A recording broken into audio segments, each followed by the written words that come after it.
चाहिए। ये दुनिया में ना तो केहू कुछ लेकर के आइल बना तो केहू कुछ लेकर के जाई।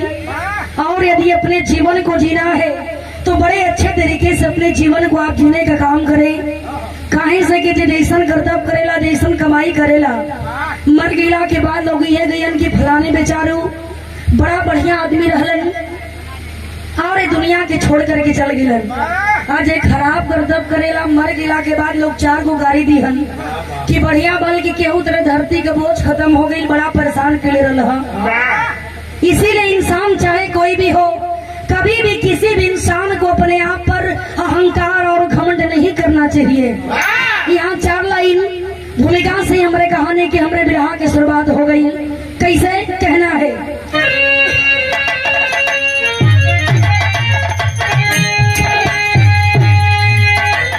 कड़ी धूप कानन में काली महाकवि,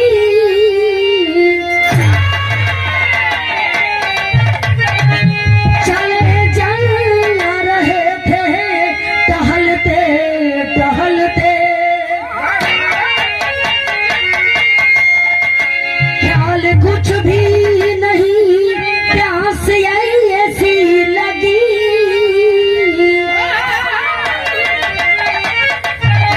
कदम धर रहे थे संभलते संभलते, गम में जल के सजल हो गई थी नजर, नीर मिलता नहीं धीर मन में वो भरते, घराले के ग्वाली दिखाई पड़ी, तब सिया राम कभी जी है बोले बिलख पे। बच्चा बड़ा दूरे दूरे फैले लागल कि जितना मूर्ख कालिदास जी रहलन आज उससे भी बड़े ज्ञानी हो चुके हैं, आज बहुत बड़े विद्वान हो चुके हैं। बड़ा दूर दूर से लोग चल करके कालिदास जी के देखे बदे आवे। अब धीरे धीरे कालिदास जी के मन में घमंड बढ़े चालू हो गई। करण की लगत बा कि दुनिया में हमरा से बड़ी यार विद्वान ज्ञानी केहू है नहीं हो। बारे कालिदास जी, जब कालिदास जी को अहंकार हो जाता है, घमंड हो जाता है,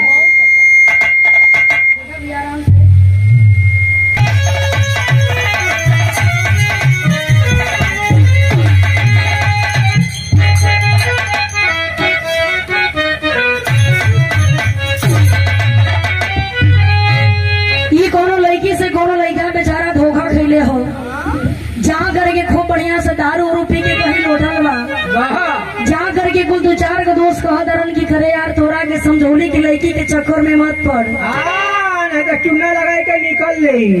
जिंदगी तोर बेचारा बड़ा झंड हो जाई, लेकिन तू हमारे बात के नहीं मनला। लड़का कहता है कि अरे हमके का पता रहल कि हमारे खाली एक तरफा प्यार हो।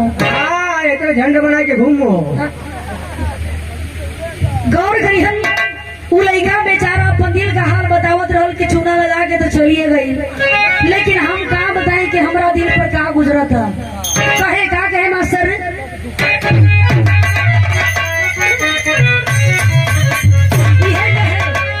अरे इतने करीब, अरे इतने करीब आके दगा दे गई,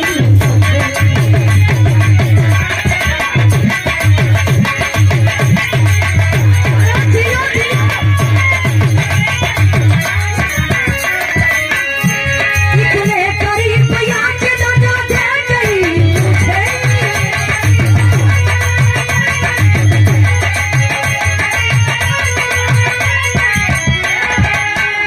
दगा दे गई मुझे। बुझ रहा है, मैं बुझ रहा था, आपको हवा दे गई मुझे।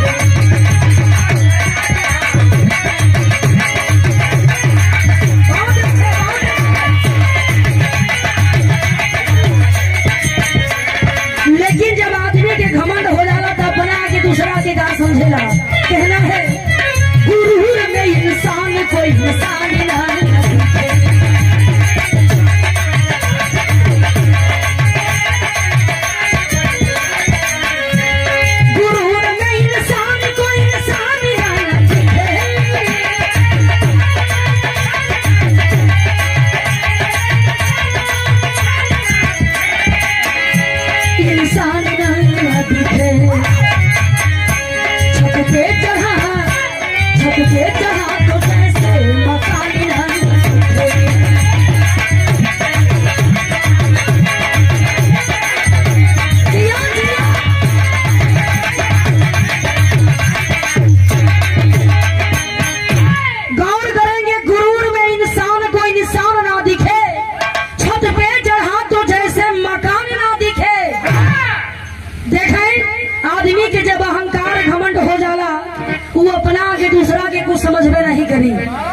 कवि जी के अंदर बहुत बड़ा अहंकार बा, बहुत बढ़िया घमंड हो। कालिदास जी सोचत हुआ की लगत बा के दुनिया में हमरा से बढ़िया जब घूमे बदे चलन कुछ दूरी पर चलल हुन बाबू देखें, कुछ दूरी पर जाने के बाद बहुत ही भारी जंगल दिखाई देता है। जेठ बैसाख का महीना बाद जंगल के बीचों बीच कालिदास जी पहुंचलन और जब कालिदास जी को बहुत बिजोड़ प्यास लगल जा करके पूरे जंगल के छान मरलन, लेकिन कालिदास जी को कहीं भी एक बूंद पानी नहीं मिला। कालिदास जी अपने मन में विचार करते उनके हे भगवान इतना बिजोड़ घाम लगा था, यदि कोई पानी ना मिली तब तो हम देखो तनी हमारी जान चलिए जाई। देखे कालिदास जी आज इसी बात को सोच करके एक पेड़ के छाया में बैठ के इंतजार करते हुए कि आखिर हम क्या करें, जब तक पानी मिली नहीं तब तक शरीर हिली नहीं। उहे रास्ता पकड़ करके एक ग्वालिन सर पर घड़ा लेकर के जा रही थी। ग्वालिन को जब कालिदास जी देखलो न जा करके कहते हैं कि ये लड़की क्या तुम्हारे घड़ा में पानी है? यदि तुम्हारे घड़ा में पानी है तो जरा हमें पानी पिला दो। इतना बतिया देखे जब ग्वालिन सुन ले बा सर पर से घड़ा उतार करके जमीन पर रख देहलस और जमीन पर रखला के बाद देखें कालिदास जी कलन यदि तुम्हारे घड़ा में पानी है तो जरा हमें पानी पिला दो।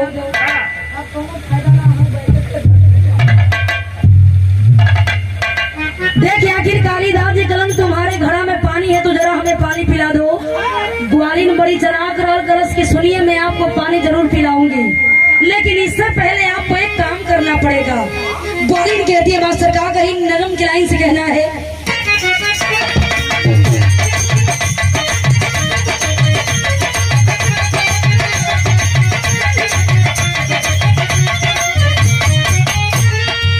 कहे नारी बताओ न जरा अपना नाम सही, कहे नारी बताओ न जरा अपना नाम सही, कहे कली पति कहूँ मान लो पहचान यही।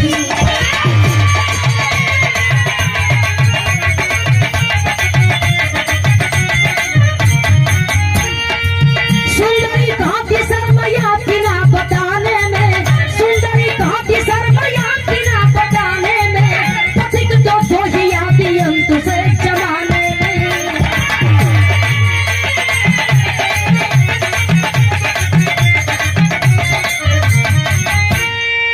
गौर करेंगे बाबू, ग्वालिन कहती है कि मैं आपको पानी जरूर पिलाऊंगी, लेकिन इससे पहले आपको एक काम करना पड़ेगा।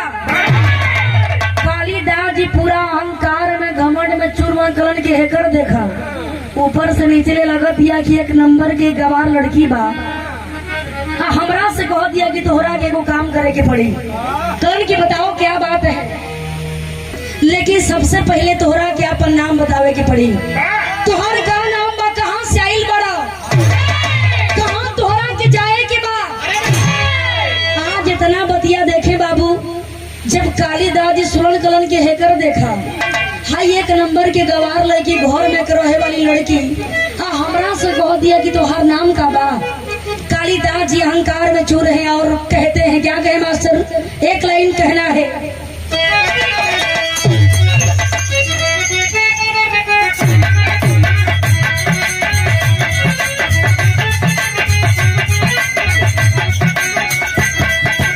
यह गीत लाइन हो करो, यही गर्मी के मौसम में कोई दुल्हन अपना सैया से कह दिया, क्या कहे, रतिया होले गर्मी ठंडा डोले पवन बहन।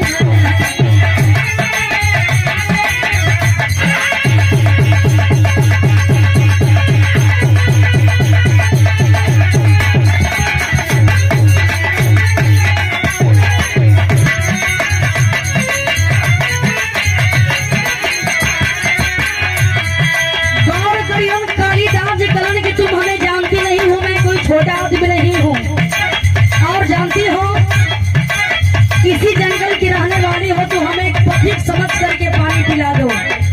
ग्वालिन जब इतना सुनले बा कहे लागल कि पथिक मारे जाने लागी का होला। कालिदास जी कलन की हम जानते नहीं कि पथिक मारे रही होता है। ग्वालिन समझाती है कि दुनिया में पथिक केवल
का करे कि हम के बने, एकरा के नाम से का मतलब हो।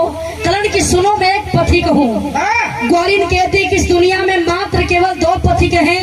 पथिक माने बाबू राही होता है जो चलते रहते हैं। ग्वालिन कहे लगल कि इस दुनिया में मात्र केवल 2 पथिक हैं, आप तीसरा पथिक कहाँ से आ गए। कालिदास जी कलन के हेकर देखो, हम इतना बढ़िया विद्वान बने ज्ञानी बने, आई हमरे के सिखावत है कि इस दुनिया में केवल 2 पथिक हैं। कलन के 2 पथिक के हो। देखें बाबू, ग्वालिन बताती है कि इस दुनिया में मात्र केवल 2 पथिक हैं। पहला सूरज और दूसरा चांद, जो बराबर चलते रहते हैं, बराबर चक्कर लगाते रहते हैं और कभी थकने का नाम नहीं लेते हैं। और आप अपने आप को पथिक बता रहे हैं। इस दुनिया में केवल 2 पथिक हैं, पहला सूरज और दूसरा चांद, जो बराबर चलते रहते हैं, कभी रुकते नहीं हैं। इतना बतिया जब कालिदास जी सुनन चुपचाप बैठ करके कपार खजुआवत हो कर देखा, हाई हमरे आगे के लड़की हम रही के सिखावतिया। खैर कोनो बात नहीं हो, घमंड में चूरवन गलन की जब छोटी छोटी बात बता के का उखाड़ पाई, ऐसे कोनो मतलब ना। गलन की जान के लिए भाई कि तू बड़का ज्ञानी बाड़ू। हाँ, जो उपारे के बाद में उपारी ऐसे हमरा की काम मतलब हो। देखा तू बड़का ज्ञानी मत बना, प्यास लगल बा पानी पिला दा। ग्वालिन कहे लगल कि जब तक आप हमें अपना नाम नहीं बताएंगे तब तक मैं आपको पानी नहीं पिला सकती। इतना बतिया सुनते कालिदास जी घुसिया के रहत बोल कि हम कहा बताएंगे। एक तो हमरे सामने हमरे आगे का लड़की हमें के सिखावत दिया, वही हमरा के प्यास लगल रहा तो तोहरा के बता देती कि हम का चीज बने। हाँ, 2 पुड़िया भेजे लेके पानी पी ले। तू केकर बात करत हुआ, वो बेचारो संगे रखे देखे कर उनकी 2 पुड़िया भेली बेचारी लेके घूमत रहा। गौर करेंगे बाबू।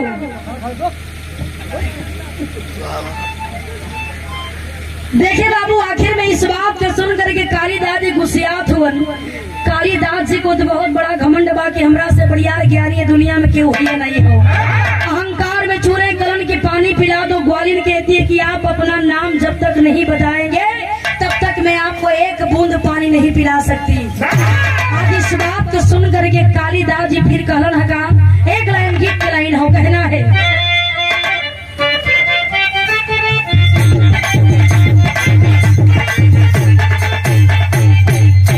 ये गीत की लाइन हो। कटने के मौसम में कौन दुल्हन अपना सैया से बड़ी नाराज में बहुत दिया कि खाली जब काम पड़ेला दया के मीठ मीठ बोल के तुम्हारा काम हो जाला तो चुपचाप निकलेला। तो के पता हो कार देला खाली लम्बे। ए बात के सुन करके दुल्हा कहता तोहरा कहला का मतलब का हो। दुल्हन कहते कि कटनी करवा ले बा कबा की झुमका गढ़ाई झुलनी गढ़ाई, लेकिन आज ले कुछ वादा पूरा नहीं कैला। नाराज भी अपना दुल्हा से बता दे का कहे, खाली फुसुलाई के करावला कटनिया हो, खाली फुसुलाई के करावला कटनिया हो, कहीं के भी ना झुलनिया।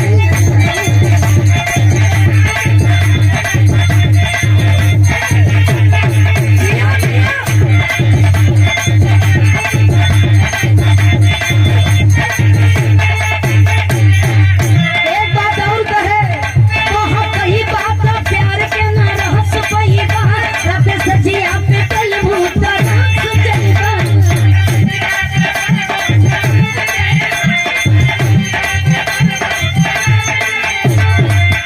वहाँ कहीं बात प्यार के न रहस पही बात, रब सजिया पे कल भूता रास जलवा।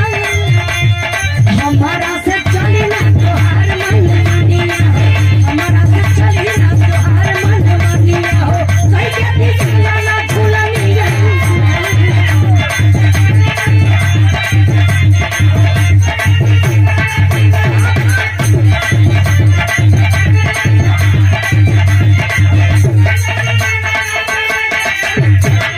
लेकिन इ गीत बा ग्वालिन से कालिदास जी कहत हुआ का कहलन, काली गुसिया के ही कहले बचनिया हो, काली गुसिया के ही कहले बचनिया हो, फिर जनी काला के लिया।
बना, प्यास लगल बा हमरा के पानी पिला दा।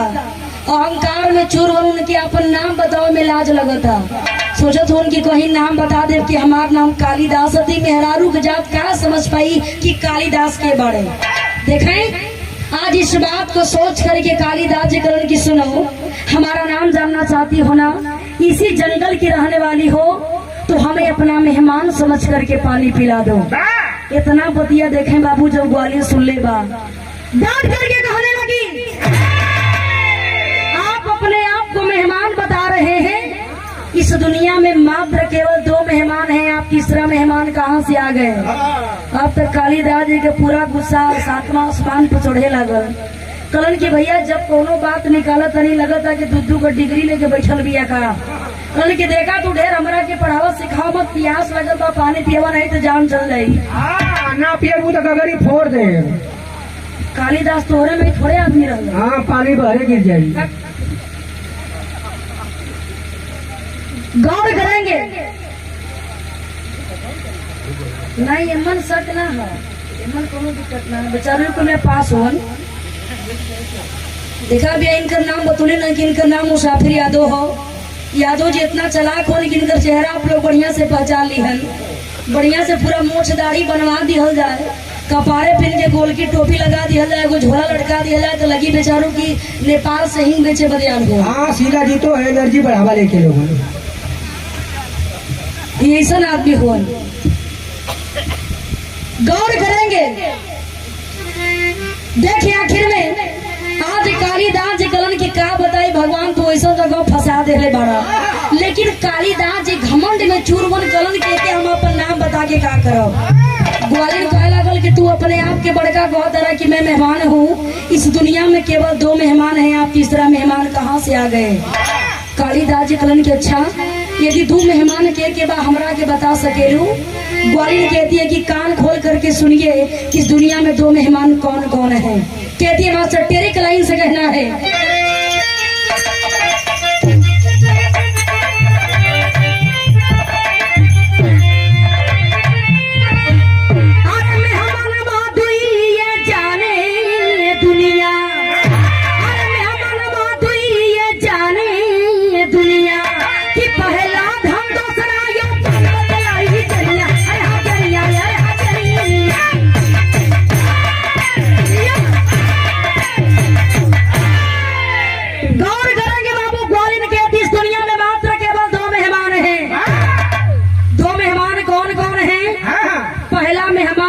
है 2-4-10 लाख रुपया आप लोग कमा के रख ले चाहबा कि हमेशा वो रुपया हमारे पास रहे तो रुपया आप लोगों के पास कबू टिकिए ना सकेला। आवत रही जात रही, आता है और चला जाता है। तो पहला मेहमान ये धन होता है जो मेहमान के जैसे आता है और चला जाता है। और दूसरा मेहमान यहाँ जवानी होती है जो आती है मेहमान के जैसे और चली जाती है।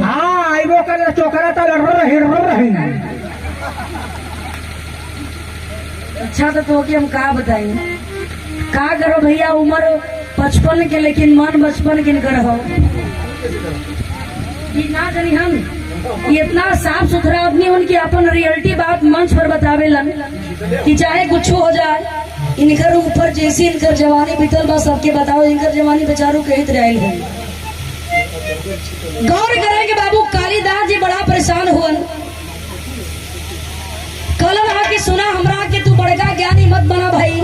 ग्वालियर समझा देती है कि इस दुनिया में केवल 2 मेहमान हैं। पहला मेहमान यह धन होता है जो आता है और चला जाता है। दूसरा मेहमान यह जवानी होती है जो मेहमान के जैसे आती है और चली जाती है। और आप अपने आप को मेहमान बता रहे हैं, आपके बस की बात नहीं है। इतना बतिया देखा जब कालिदास जी सुना तो उनका दिमाग कामे नहीं करता।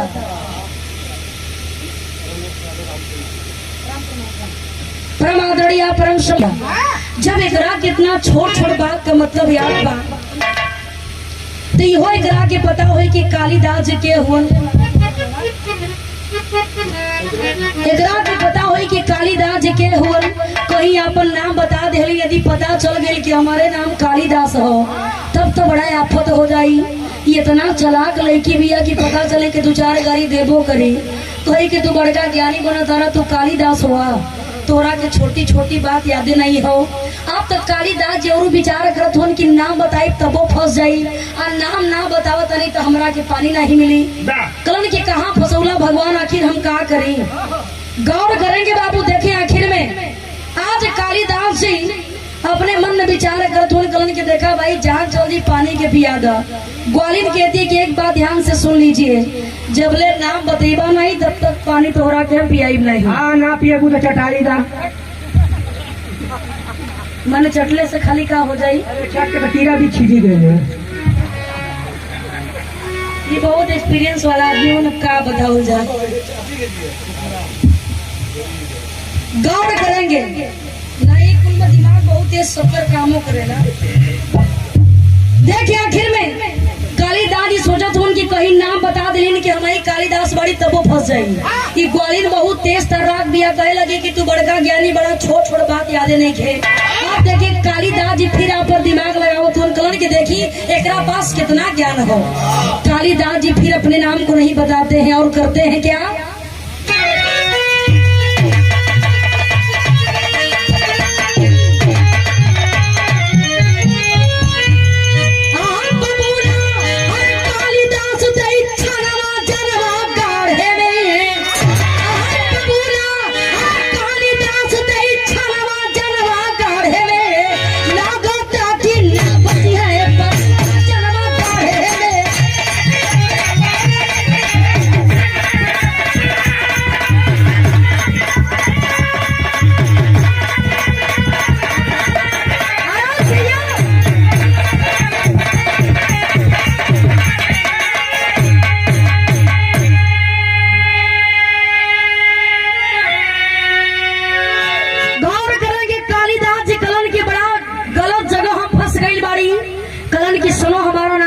चाहती हो ना, तो मैं एक बहुत बड़ा सहनशील हूँ। जरा गौर करेंगे बाबू, हमारे बीच में सभी लोग पढ़े लिखे लोग बैठे हैं। ग्वालिन बड़ी बढ़िया बात बताती है, कहती है कि आप क्या कहें। कालिदास जी करण की सुनो, मैं एक बहुत बड़ा सहनशील हूँ, हमसे बड़ा सहनशील कोई नहीं हो सकता, और हमें एक सहनशील समझ करके पानी पिला दो। इस बात को सुन करके ग्वालिन कहती है कि आपको शर्म नहीं आ रही है, आप अपने आप को सहनशील बता रहे हैं। इस दुनिया में मात्र केवल 2 सहनशील हैं, जिसे मैं ही नहीं बल्कि सारी दुनिया जानती है और इस धरती पर प्रमाण है। कालिदास जी का तो माथा तनके लागल, दिमाग नहीं काम करता। कलन के देवी जब कुल जमते बाड़ो तो यो बताता कि दुनिया में 2 सहनशील बा के देखें। बड़ी मार्मिक बात बतलाती है वह ग्वालिन। आधा लाइन से कहना है क्या,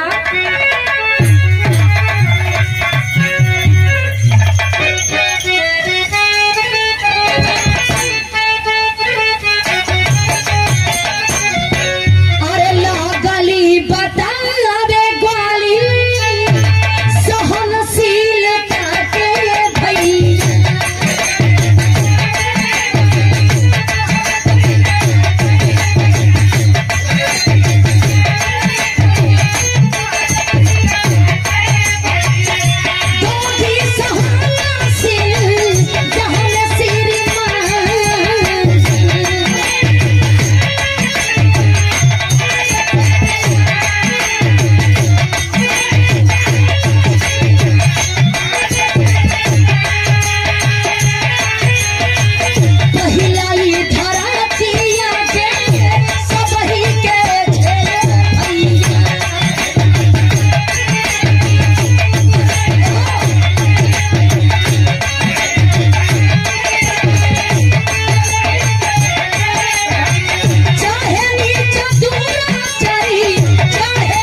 सहनशील ये धरती माँ है, जो अपने सर पर बड़े से बड़े पाप करने वाले, पुण्य करने वाले दोनों को लेकर के झेलने का काम करती हैं, सहन करने का काम करती हैं।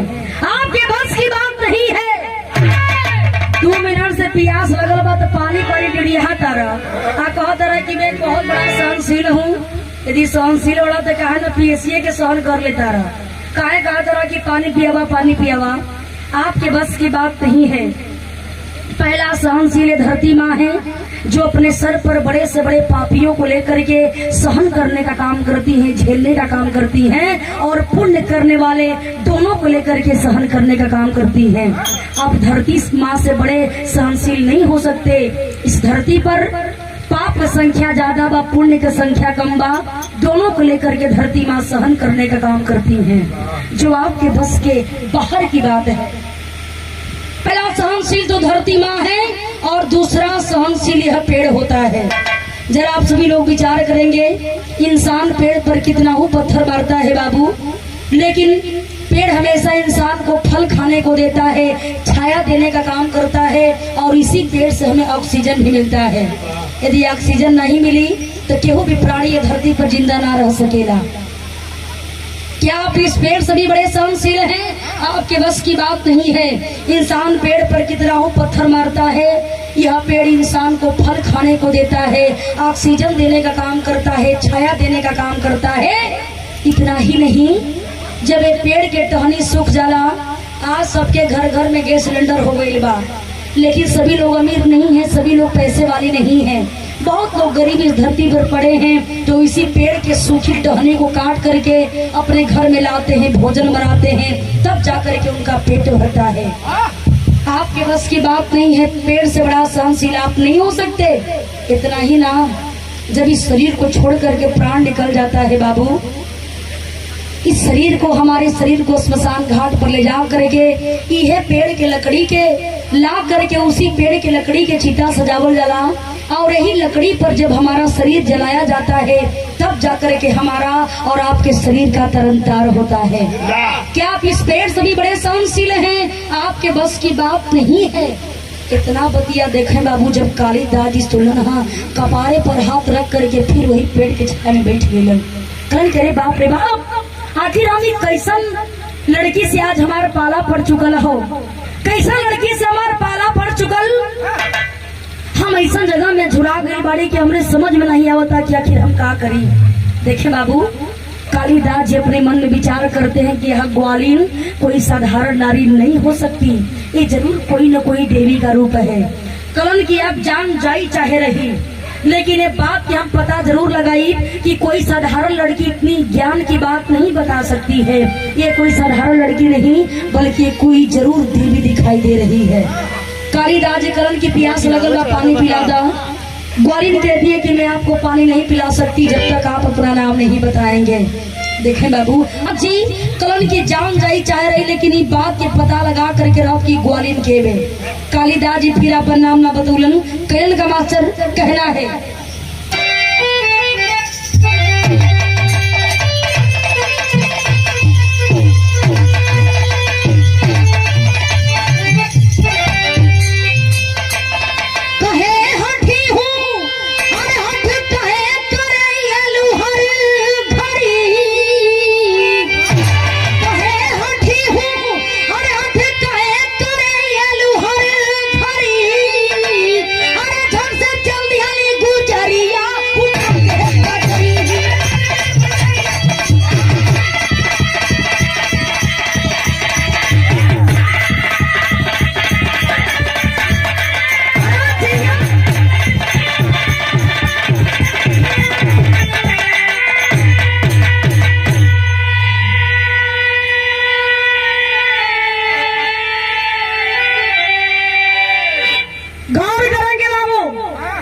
ग्वालिन कहने लगी कि जब तक आप अपना नाम नहीं बताएंगे पानी नहीं पिला सकती।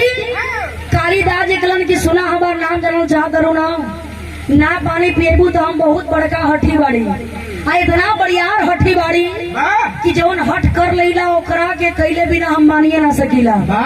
बहुत शरारती बाड़ी। इतना बतिया के देखा जब ग्वालिन सुने बा कहे लगल कि पानी तो होके पिए के हो, पियास तो होके लगल बा, पियावे के हमके हो। अब बड़का ताव देखा तारा, हड्डी बना तारा, नाम न बतीबा हम जाता नहीं। इस बात को सुन करके कालिदास जी कहते हैं, क्या आपको इस बारे में नहीं पता है इस दुनिया में कोई दो हड्डी भी हैं? इसी बात को सुन करके ग्वालिन वहीं पर रुक जाती है। कहती है कि बात बिल्कुल आप मार्मिक बताए हैं। आप जानना चाहते हैं कि इस दुनिया में दो हड्डी कौन है? कान खोल करके सुन लीजिए, जिसे सारी दुनिया जानती है। इस दुनिया में मात्र केवल दो हड्डी हैं, आप तीसरा हड्डी नहीं हो सकते। पहला हड्डी यह नाखून होता है बाबू। नाखून की आज आप लोग कटवा कर देखबा तो धीरे धीरे बढ़े चालू हो जाएगी। नाखून को काटते रहेंगे, नाखून बढ़ता रहेगा, काटते रहेंगे, बढ़ता रहेगा। ग्वालिन कहे लगली कि का ये नाखून से भी तो बड़का हड्डी बड़ा, थोड़े बस के बात नहीं हो। और दूसरा हड्डी यह बाल होता है। बाल की कितनों कैचत रहबा, छिलत रहबा, कैचत रहबा, छिलत रहबा, चाहे कहीं के बार हो। माने को तो के पूछत है, अरे मोश कहत है और काम कहत है। माने को तो के बतावल है जरूरी है। देखे बाबू, कभी कभी बात सही भी कह देलन।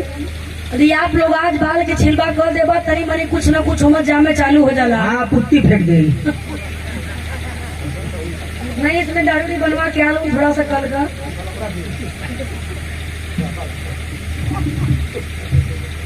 देखिए बाबू, ग्वालिन कहती है कि दूसरा हड्डी है बाल होता है।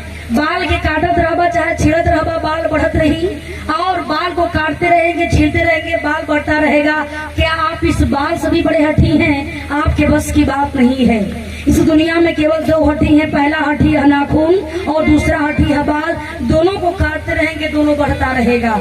इतना बतिया सुनते बाबू, बिना सोचे बिना समझे कालिदास जी जा करके उस ग्वालिन के पैर पर गिर जाते हैं। कलन की देवी, आखिर आप के बनी? हमरा के बतावा कि आप कोई साधारण नारी नहीं हो सकती। आप कोई साधारण नारी नहीं हो सकती हैं। आखिर आप के बनी, हमरा के बता सकीला? आज इस बात को सुन करके बाबू दिखाएं। ग्वालिन कहने लगी कि आप जानना चाहते हैं कि मैं कौन हूँ? ए बाबू, वह ग्वालिन कोई साधारण नारी नहीं, बल्कि वो भद्रकाली थे। साक्षात्कार रूप में आकर के दर्शन देती है। कहती है, कालिदास, तुम्हें बहुत बड़ा घमंड हो चुका था, अहंकार हो चुका था। तुमसे निकाल देना यह धरती वीरों से खाली नहीं है। आज तुम बहुत बड़े विद्वान ज्ञानी हो, तो कल तुमसे भी बड़ा विद्वान ज्ञानी इस धरती पर कोई पैदा हो सकता है। अपने आप पर अहंकार मत करना। जब तुम्हारे जैसे विद्वान को, ज्ञानी को अहंकार हो जाएगा तो हमारे सृष्टि का क्या होगा? इसी तुम्हारे घमंड को चूर करने के लिए, अहंकार को चूर करने के लिए हमें इस धरती पर ग्वालिन का भेष बना करके आना पड़ा, ताकि मैं तुम्हारे चेहरे से, तुम्हारे आंख से अज्ञान के पर्दे को हटा सकूं। एक बात कान खोल कर सुन लो, इंसान चाह से बाहर निकलेला बाबू, देखला के बाद बस ये मन कहेला कि सब कुछ छोड़ छाड़ करके कहीं दुनिया छोड़ करके दूर चल जा। ये कि दुनिया में कुछ बा नहीं। माया जाल में फंस करके मालिक ऐसा ही डोरी बांध देले हुवन कि सब लोग अपना अपना में परेशान बा। स्वार्थ में पड़ करके ना तो भाई भाई के होता, ना तो बाप बेटा के होता, ना तो बेटा बाप के होता।